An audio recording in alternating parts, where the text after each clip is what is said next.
What's up mga man? So electro-pneumatics. So yung software na gamit natin is Fluid Sim nga pala. So when we say electro-pneumatics, so involved dito yung electrical signals tsaka pneumatic, so yung air. So air yung medium niya sa system niya.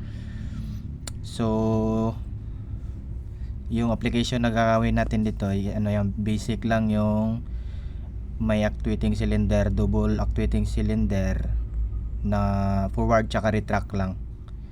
Tsaka ipapakita natin yung electrical diagram nya or your control circuit.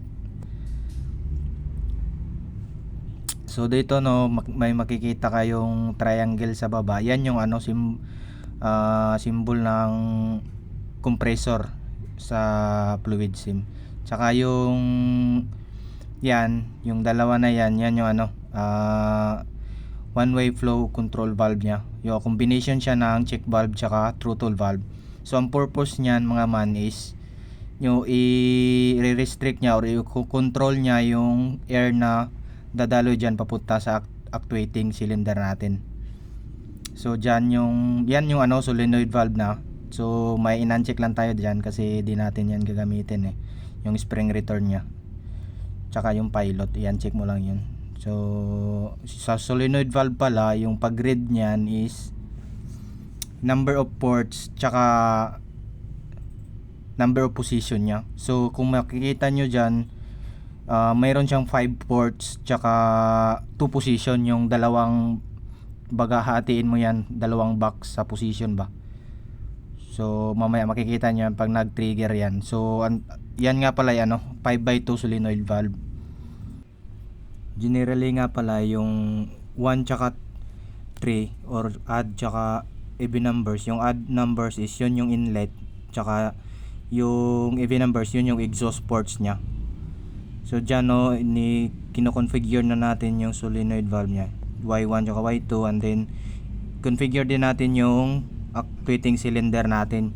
So yung AO dyan, yun yung normally close ng limit switch, tsaka yung A1 yan yung normally open ng limit switch natin at 100%. So dapat marireach nya yun 100%, matatouch nya yun yung A1 para mag-trigger yung normally open to close. So dyan tapos na natin yung pneumatic side nya. So basically yung pneumatic side natin composed siya ng supply, then controller, and then actuating cylinder or actuators natin. So para rin siyang ihahalin tulad natin sa motor controls na yan yung power circuit, tsaka sa electrical side naman yan yung control circuit natin. So dyan nag-start na tayo ng control circuit natin dyan. So fast forward ko na lang siguro. Napaka-nostalgic na kanta. Kaya Radio. We're gonna play something from Ryan Cayabyab, and the song is called Hiraya Manawari. 1, 2, 3, go!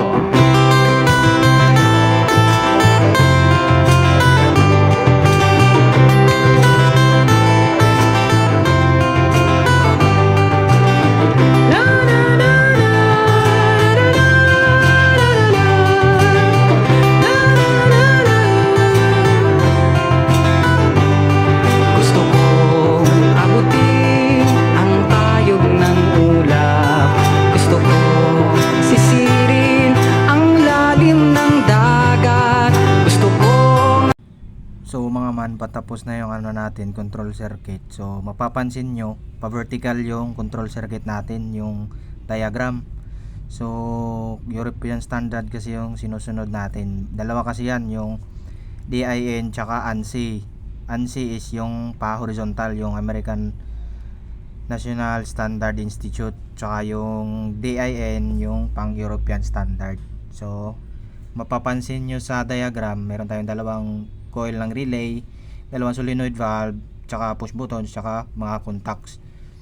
So dyan nilabel na natin yung solenoid valve Y1 tsaka Y2 tsaka doon sa K1 pala tsaka K2 mapapansin nyo sa baba meron siyang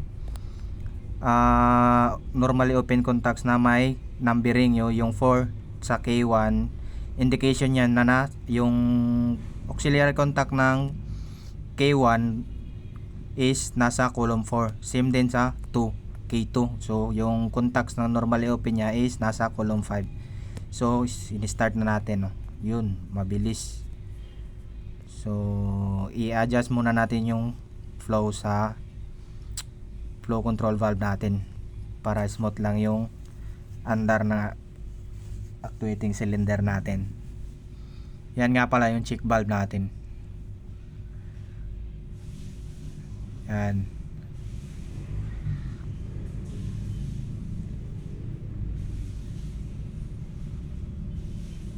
I-adjust muna natin yung value.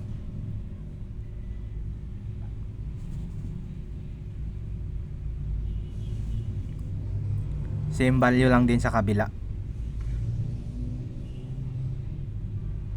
Yan, tapos start natin. Yun. Pansin nyo yung control circuit niya, yung A1 magko-close din niya, tsaka matitrigger niya yung K2 na coil. Yun. Tsaka matitrigger din yung Y2 na solenoid. Yun. Tapos na mga man.